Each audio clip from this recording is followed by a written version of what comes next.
इस वीडियो में हम चैप्टर 8 का एक पार्ट देखेंगे, एक टॉपिक देखेंगे। जैसे कि हमने ग्लोबल बिजनेस अभी लास्ट वीडियोस में देखा था कि क्या होता है, कैसे होता है।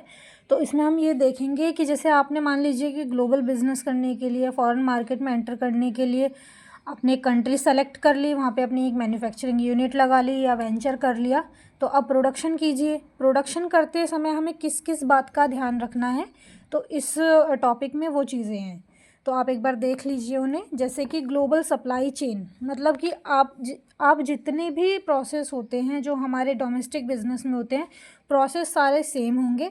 बस हर बात के आगे ग्लोबल, इंटरनेशनल, फॉरेन ये लग जाता है। बात वही है, बस उनमें एक दो वर्ड एक्स्ट्रा हो गए हैं, क्योंकि जैसे प्रोडक्शन डोमेस्टिक होगा वैसे ही तो बाहर होगा, उसमें कोई अलग तो काम नहीं करना है।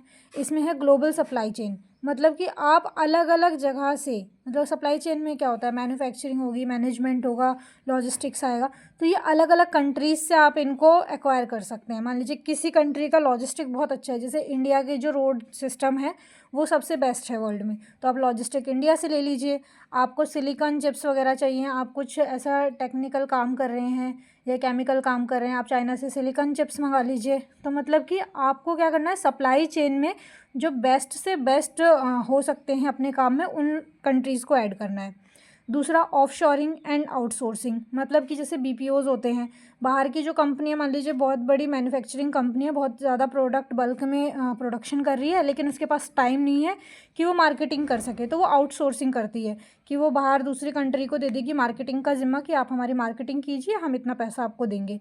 तो ये आउटसोर्सिंग हो गई। ऑफशोरिंग क्या हो गई कि जो हमारे अलग अलग शिफ्ट में काम होते हैं, जैसे कोई यूएस या कनाडा की शिफ्ट में काम कर रहा है इंडिया का ही बच्चा, तो ऑफशोरिंग कहलाती है वो, कि वहाँ पे जब सो रहे हैं तो हम लोग यहाँ काम कर रहे हैं। जस्ट इन टाइम, JIT, इसमें ये होता है जितनी ज़रूरत है उतना ही बनाइए, क्योंकि ज़्यादा बना देंगे तो डिमांड कम हो जाएगी, डिमांड ज़्यादा है, सप्लाई कम करेंगे तो आपका फिर वही है कि आपको इक्विलिब्रियम मेंटेन करना है। इसके इक्विलिब्रियम मेंटेन करने के लिए या जस्ट इन टाइम जितना चाहिए उतना प्रोडक्ट बनाने के लिए कुछ चीज़ें होती है कि आपकी एक फोकस फैक्ट्री होनी चाहिए, ठीक है। सेटअप टाइम कम होना चाहिए, ऐसा नहीं कि आप सेटअप करने में ही, मशीन को कंबाइन करने में ही, इंस्टॉल करने में ही दिन निकाल दिया। ग्रुप टेक्नोलॉजी होनी चाहिए, सारी चीज़ें जो जो चीज़ों की रिक्वायरमेंट होगी सब एक जगह मिलनी चाहिए। तो इस तरीके से, मतलब कि कुछ अगर पॉइंट को आप ध्यान में रखें तो आप जस्ट इन टाइम को फॉलो कर पाएंगे।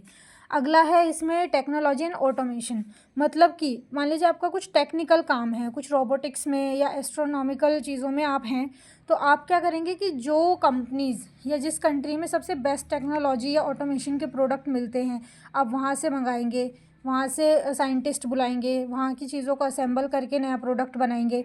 अगला है क्वालिटी कंट्रोल एंड स्टैंडर्ड्स। आपको क्या करना होता है कि आप जो भी प्रोडक्ट बना रहे हैं उसकी क्वालिटी को कंट्रोल कीजिए, कि ऐसा ना हो कि क्वालिटी कंट्रोल करने के चक्कर में कॉस्ट आपकी आसमान छू गई। ऐसा नहीं है, कि आपकी कॉस्ट के साथ साथ क्वालिटी को कंट्रोल कीजिए, स्टैंडर्ड्स मेंटेन कीजिए आपके, ताकि आप एक अच्छी जो मार्केट है उसको अट्रैक्ट कर पाएँ।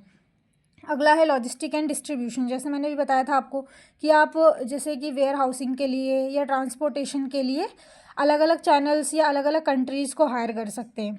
इससे क्या होगा कि आप लॉजिस्टिक के लिए, मान लीजिए कि इंडिया में ही लॉजिस्टिक्स का जो भी किराया होगा वो कम हो गया compare to USA and Canada वगैरह, ठीक है। अगला है इन्वायरमेंटल एंड सोशल रिस्पॉन्सिबिलिटीज़। आप जिस भी कंट्री में जाके अपनी यूनिट लगा रहे हैं मैन्युफैक्चरिंग की या सेल्स की या कुछ भी, अगर आप दूसरी कंट्री में अगर कमा रहे हैं तो कोशिश कीजिए कि आप अपनी सोशल रिस्पॉन्सिबिलिटीज़ वहाँ पे भी परफॉर्म करें, क्योंकि वो लोगों को अगर आप कुछ देंगे, कुछ अच्छा करेंगे उनके लिए, तो वो आपके कंपनी के लिए, आपके प्रोडक्ट के लिए लॉयल रहेंगे। गिव एंड टेक वाली यहाँ पे बात चलती है। अगला है अडेप्टेबिलिटी एंड फ्लेक्सिबिलिटी, यानी कि आपकी अगर डिमांड बढ़ रही है मार्केट में आपके प्रोडक्ट की, तो आपका सिस्टम ऐसा फ्लेक्सिबल होना चाहिए कि आप उस डिमांड को फुलफ़िल करने के लिए सप्लाई कर पाएँ। इतना रिजिड नहीं होना चाहिए कि आप मार्केट में डिमांड बढ़ गई है लेकिन आप तो प्रोडक्ट के लिए रॉ मटेरियल ही अरेंज नहीं कर पा रहे हैं। तो फ्लेक्सिबल होना चाहिए मार्केट कंडीशन के अकॉर्डिंग, अडेप्टेबल होना चाहिए वहाँ की टेक्नोलॉजी और डिमांड के अकॉर्डिंग। तो ये चीज़ें होती हैं जो कि आपके, जब आप प्रोडक्शन करते हैं ग्लोबल लेवल पे, तो आपको ये ध्यान रखनी होती हैं। ये 7-8 पॉइंट है, एक बार आप उनको रिवाइज़ करेंगे तो आपको ये याद हो जाएंगे, ठीक है। अगला इसमें ये होता है कि जब आप इंटरनेशनल लेवल पे प्रोडक्शन करते हैं तो क्या क्या फैक्टर्स वहाँ पे आपके काम आते हैं या क्या क्या आपको सपोर्ट करते हैं। एक होता है कि कंट्री फैक्टर, ठीक है। कंट्री फैक्टर मतलब वहाँ के जो कल्चर हैं कैसे हैं, वहाँ की डिमांड कैसी है, वहाँ का रिवॉर्ड एक्सपेंस सिस्टम कैसा है, जो वहाँ पे इंटेलेक्चुअल डेंजर तो नहीं होगा आपकी कंपनी को, तो ये सब कंट्री फैक्टर्स के अंदर आता है। अगला होता है टेक्नोलॉजिकल फैक्टर। इसमें टेक्नोलॉजी में क्या होता है, फिक्स कॉस्ट वगैरह। आपने अगर कहीं पे मान लीजिए कुछ चीज़ें होती हैं जिनकी कॉस्ट हमेशा फिक्स्ड रहती है, ठीक है, तो आपको देखना है कि आप ऐसी कंट्री को सेलेक्ट कर रहे हैं या आप ऐसे एरिया में अपनी यूनिट लगा रहे हैं जहाँ पे कि कॉस्ट जो है फिक्स कॉस्ट कम हो, तो आप कोशिश कीजिए आप ऐसी जगह पे लगाएं, ठीक है।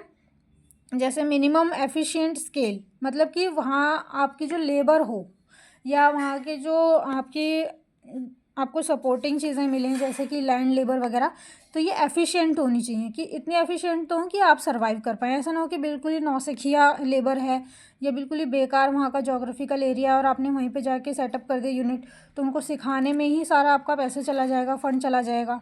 अगला है flexible market manufacturing and mass communication. मतलब इसमें हम बात करते हैं इकोनॉमी ऑफ स्केल की, यानी कि कम कॉस्ट में मास प्रोडक्शन हम कर रहे हैं।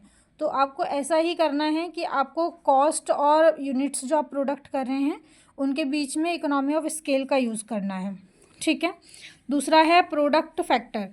प्रोडक्ट फैक्टर में क्या होता है, product value to weight ratio का मतलब ये है कि आप कुछ ऐसी चीज़ का प्रोडक्शन कीजिए या कुछ ऐसा प्रोडक्ट सेलेक्ट कीजिए बनाने के लिए जिसका वेट कम हो लेकिन वैल्यू ज़्यादा हो। वेट कम हो और वैल्यू ज़्यादा होने का क्या फ़ायदा होगा कि सबसे बड़ा फ़ायदा ये होगा कि इसमें आपकी लॉजिस्टिक का जो पैसा होता है, सबसे ज़्यादा जो हमारी कॉस्टिंग बढ़ाता है ना, वो कहीं ना कहीं लॉजिस्टिक्स ही बढ़ाते हैं। तो लॉजिस्टिक का पैसा आपका बचेगा बहुत ज़्यादा। मान लीजिए कि कोई डायमंड का काम करता है, तो वो डायमंड तो बहुत ही छोटा होता है लेकिन उसकी वैल्यू बहुत ज़्यादा होती है। ऐसे सिलिकॉन चिप्स हो गई, सिलिकॉन चिप्स की बहुत ज़्यादा वैल्यू होती है क्योंकि जितने भी टेक्निकल हमारे पास गैजेट्स होते हैं वो सब में ही यूज़ होती है। देखने में बहुत छोटी होगी लेकिन उसकी डिमांड बहुत ज़्यादा होती है और उसका प्राइस भी बहुत ज़्यादा होता है। तो आपको ऐसे मतलब इस तरीके से टैकल करना है मार्केट को कि आप कम से कम कॉस्टिंग में ज़्यादा से ज़्यादा प्रोडक्शन कर पाएँ, ज़्यादा से ज़्यादा प्रॉफिट ले पाएँ। दूसरा है यूनिवर्सल नीड्स को पूरा करने चाहिए आपके प्रोडक्ट को। आप अगर कोई प्रोडक्ट बना रहे हैं तो कोशिश कीजिए कि वो यूनिवर्सल नीड्स को फुलफ़िल कर पाए, क्योंकि वो जितनी ज़्यादा मार्केट को कैप्चर करेगा, जितने ज़्यादा लोगों को सेटिस्फाइड करेगा, जितने ज़्यादा लोगों के डिमांड के लिए रहेगा, वो उतने ज़्यादा लॉन्ग रन में आपके मार्केट में सर्वाइव कर पाएगा और उतने ज़्यादा बेनिफिट होगा। जैसे कि इलेक्ट्रॉनिक और स्टील्स या केमिकल्स इंडस्ट्री या मेडिकल लाइन में आप देखेंगे मेडिसिन्स बनती हैं, तो वो क्या होती है, ऐसा तो नहीं है कि मुझे बुखार हुआ है सिर्फ तो मुझे ही चाहिए, तो बच्चे बूढ़े लेडीज जेंट्स सबको चाहिए बुखार की गोली। तो कुछ ऐसा बनाइए कि जो ज़्यादा से ज़्यादा लोगों को कैप्चर कर पाए।